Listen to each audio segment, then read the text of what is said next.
నమస్తే.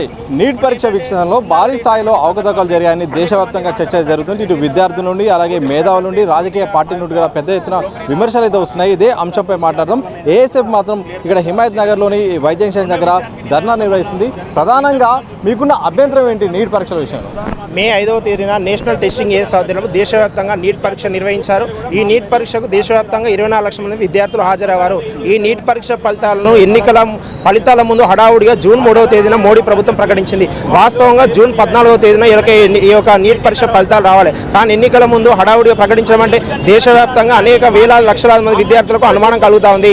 నీట్ పరీక్ష నిర్వహణపై అదేవిధంగా ఫలితాల విడుదలపై అనుమానం కలుగుతా ఉంది. హర్యానా, గుజరాత్ లాంటి రాష్ట్రాల్లో ఒకే సెంటర్లో ఉన్న విద్యార్థులు బై మార్కులు రావడం, ఒక రాష్ట్రంలో పరీక్ష నిర్వహణకు ఒకరోజు ముందే పేపర్ లీక్ ఇవ్వడం, మన తెలంగాణ రాష్ట్రంలో కూడా ఒక పరీక్ష సెంటర్లో పరీక్ష సమయానికంటే అర్ధగంట లేటుగా పేపర్ ఇచ్చి మళ్ళీ వారి ఎక్కువ సమయం ఇవ్వకుండా సమయం కుదించి వాళ్ళని హడావుడిగా పేపర్ తీసుకోవడం వల్ల ఇలా విద్యార్థులు పరీక్ష రాయడంలో ఇబ్బంది పడ్డారు. ఇలా బై మార్కులు రావడం అనేటువంటిది అసలు దేశ చరిత్రలో నీట్ పరీక్ష నిర్వహణలో ఎప్పుడు కూడా బైకి మార్కులు వచ్చిన సందర్భం లేదు. ఏ విధంగా మార్కులు వస్తాయి? పేపర్ లీకేజ్ జరిగితేనే మార్కులు ఆ విధంగా వస్తాయన్నటువంటి మన దేశవ్యాప్తంగా విద్యార్థులు వారి తల్లిదండ్రులు రోడ్లెక్కి అనేక రాష్ట్రాల్లో విద్యార్థులు కోర్టులలో పిటిషన్లు వేసి ఇలా నీట్ పరీక్ష ఫలితాలపై నిర్వహణపై విచారణ చేయాలని చెప్తా ఉన్నా కేంద్ర ప్రభుత్వం ఎన్టీ అధికారులు పట్టించుకోకుండా ఇష్టానుసారంగా వివరిస్తా ఉన్నారు.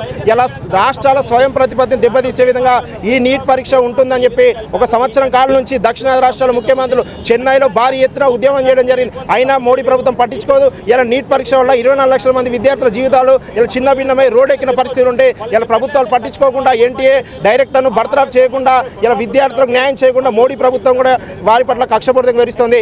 ఏఐఎస్ఎఫ్ పక్షాన డిమాండ్ చేస్తా ఉన్నాం. మోడీ ప్రభుత్వం వెంటనే నీట్ పరీక్ష నిర్వహణ ఫలితాలపై సుప్రీంకోర్టు సిబిఐ చేత విచారణ జరిపించి 24 లక్షల మంది విద్యార్థుల జీవితాలకు న్యాయం చేయాలి. లేని పక్షంలో 5 ఏళ్ల పదవి కొరకు వచ్చినటువంటి మోడీ గారు ఇలా 24 లక్షల మంది విద్యార్థుల భవిష్యత్తు కొరకు వెంటనే వారి యొక్క భవిష్యత్తుని మంచిగా ఉంచాలంటే వెంటనే విద్యార్థులపై నీట్ పరీక్ష నిర్వహణ ఫలితాలపై విచారణ చేయాలి. లేని పక్షంలో ఏఎస్ఎఫ్ ఆధ్వర్యంలో ఇలా బీజేపీ ఎంపీలు కేంద్ర మంత్రులు అడ్డుకుంటాం. నీట్ పరీక్ష నిర్వహణ ఫలితాలపై ఎందుకు స్పందించరు? వారికి ఎందుకు అండగా ఉండరు? వారి సమస్యను ఎందుకు ప్రశ్నించరని చెప్పి ఏఎస్ఎఫ్ పక్షాన ప్రశ్నిస్తా ఉన్నాం. లేని పక్షంలో ఎక్కడికెక్కడ వారిని అడ్డుకుంటామని సందర్భంగా హెచ్చరిస్తా ఉన్నాం. మీరు చెప్పండి లక్ష్మణ్ గారు, ప్రధానంగా ఆరోపణలు వస్తున్నాయి కానీ ఆధారాలు కూడా ముఖ్యమే. సమగ్రమైన ఆధారాలు ఏంటి అసలు అక్రమాలు జరిగినట్టు? విద్యార్థులు స్పష్టంగా ఆధారాలతోటి హైకోర్టులో పిటిషన్లు వేయడం జరిగింది, సుప్రీంకోర్టులో పిటిషన్లు వేయడం జరిగింది. దీనిపైన విచారణ జరిపిస్తే అన్ని విషయాలు బయటికి వస్తాయి.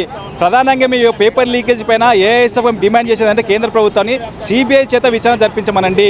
సిబిఐ చేత విచారణ జరిపిస్తే అన్ని విషయాలు బయటికి వస్తాయి. దాదాపు 24 లక్షల మంది విద్యార్థులు పరీక్షలు రాస్తే ఈరోజు ఒకే సెంటర్లో ఉన్నటువంటి 6 మంది విద్యార్థులకు 720 మార్కులకు 720 మార్కులు రావడం అనేది అనుమానం వ్యక్తం అవుతున్నది.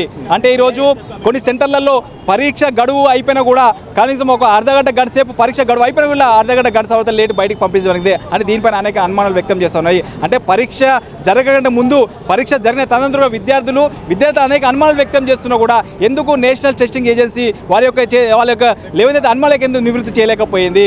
ఎందుకు ఈరోజు ఆ తప్పుని కప్పిపుచ్చుకోవడానికి గ్రేస్ మార్క్ కల్పించి చెప్పి తప్పించుకునే ప్రయత్నం చేస్తూ ఉంది? నిజంగా మీరు తప్పిదాలు చేయకపోతే విద్యార్థులు ఏదైతే లేవనైతే ప్రశ్నలకు సమాధానం చెప్పండి. ఆ సమాధానం చెప్పినైతే విద్యార్థులు దాని ఆలోచన చేస్తారు కదా. అంటే దీంట్లో 100కి 100% ఏదైతే విద్యార్థులు లేవనెత్తినటువంటి అంశాలు ఉన్నాయో అంశాలకు సంబంధించిన అన్ని ఆధారాలు ఉన్నాయి కాబట్టి దానికి సంబంధించిన కేంద్ర ప్రభుత్వం వెంటనే స్పందించి దీనిపైన సిబిఐ చేత విచారణ జరిపిస్తే అన్ని విషయాలు బయటకు వస్తాయి. దాంతోపాటు నేషనల్ టెస్టింగ్ ఏజెన్సీ గతంలో నిర్వహించిన అన్ని పరీక్షలపైన కూడా సిబిఐ చేత విచారణ జరిపించాలి. ఎందుకంటే ఈరోజు ఏజెన్సీలు పరీక్షల నిర్వహణ తీసుకుంటున్నాయి కానీ పరీక్షల నిర్వహణ తీసుకొని విద్యార్థులకి అనుమానాలకు నివృత్తి చేయకుండా ఈరోజు కాలేపన చేస్తూ విద్యార్థుల జీవితాలతో చెలగాట మారుతున్న ఇటువంటి ఏజెన్సీలు తక్షణమే ఇటువంటి ఏజెన్సీల పైన కేంద్ర ప్రభుత్వం నిఘా ఉంచాల్సిందే. ఖచ్చితంగా విద్యాలయం న్యాయం చేసే విధంగా చర్యలు తీసుకోవాల్సిందే. లేని పక్షంలో ఖచ్చితంగా భవిష్యత్తులో విద్యార్థులు పెద్ద ఎత్తున ఆందోళనకు సిద్ధమవుతారని చెప్పేసి దానికి ఏఎస్ఎఫ్ వాళ్ళకి మద్దతు ఉంటామని చెప్పేసి తెలియజేస్తూ అదేవిధంగా దేశంలో ఉన్నటువంటి దాదాపు దక్షిణాది రాష్ట్రాలు కూడా ఈ యొక్క నీట్ పరీక్షను వ్యతిరేకించడం జరిగింది. అంటే ఈ నీట్ పరీక్ష వల్ల దక్షిణాది రాష్ట్రంలో ఉన్నటువంటి రాష్ట్రాల స్వయం దెబ్బతింటారని చెప్పేసి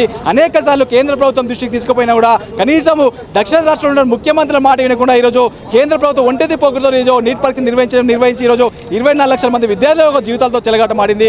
దాదాపు ఈ యొక్క పేపర్ లీకేజ్ వల్ల దాదాపు ప్రతిభ కలిగినటువంటి దక్షిణాది రాష్ట్రాల విద్యార్థులు విలువైన జీవితాన్ని కోల్పోయే అవకాశం ఉంది, విలువైన సంవత్సరాన్ని కోల్పోయే అవకాశం ఉంది. కాబట్టి వారి యొక్క జీవితాలతో చెలగాటమాడినటువంటి నేషనల్ టెస్టింగ్ ఏజెన్సీ పైన వెంటనే విచారణకు ఆదేశించాలి. అదేవిధంగా కేంద్ర ప్రభుత్వం స్పందించి దీనిపైన విద్యార్థులకు న్యాయం చేసే విధంగా చర్యలు చెప్పడం డిమాండ్ చేస్తున్నాం. దాంతోపాటు తెలంగాణ రాష్ట్ర ముఖ్యమంత్రి రేవంత్ రెడ్డి గారు ఈ విషయం పైన వెంటనే స్పందించాల్సిన అవసరం ఉన్నది. ఎందుకంటే ఈరోజు ఈ నీట్ పరీక్ష వల్ల ఎక్కువ నష్టపోయేది దక్షిణాది రాష్ట్రాల విద్యార్థులు కాబట్టి ఖచ్చితంగా దక్షిణాది రాష్ట్రాల విద్యార్థులకు అన్యాయం జరగకుండా ఉండాలంటే ఖచ్చితంగా తెలంగాణ రాష్ట్ర ముఖ్యమంత్రి రేవంత్ రెడ్డి గారు ఈ విషయం పైన స్పందించాల్సిందే. విద్యార్థులకు న్యాయం చేసే విధంగా మీరు భరోసా కల్పించాల్సి అని చెప్పేసి అఖిల భారత విద్యాసంఘంగా మేము రాష్ట్ర ప్రభుత్వాన్ని కేంద్ర ప్రభుత్వం డిమాండ్ చేస్తూ ఉన్నాం. నీట్ పరీక్ష విషయంలో మాత్రం లీకేజ్ జరిగింది, అలాగే పెద్ద ఎత్తున అవకతవకలు జరిగాయి. విచారణ చేయాల్సిన అవసరం ఉంది. సిబిఐ విచారణ చేస్తేనే అసలైన యొక్క దోషులు అయితే బయటపడే అవకాశం ఉంది. అలాగే సీఎం రేవంత్ రెడ్డి కూడా ఇదే అంశంపై దృష్టి పెట్టి సీరియస్ కావాల్సిన అవసరం ఉందని కూడా చెప్పారు. ఒకవేళ విద్యార్థుల సమస్య కేంద్ర ప్రభుత్వం కానీ ఇటు సిబిఐ విచారణ చేపట్టకపోతే మాత్రం పెద్ద ఎత్తున ధర్నాలు చేస్తాం, ఒత్తిడి చేస్తామని కూడా ఏఎస్ఎఫ్ఐ సంబంధించిన నేతలు మాత్రం చెప్తున్న సందర్భం చూడొచ్చు. కెనపా మసంతో సతీష్ దిశా టీవీ, హైదరాబాద్.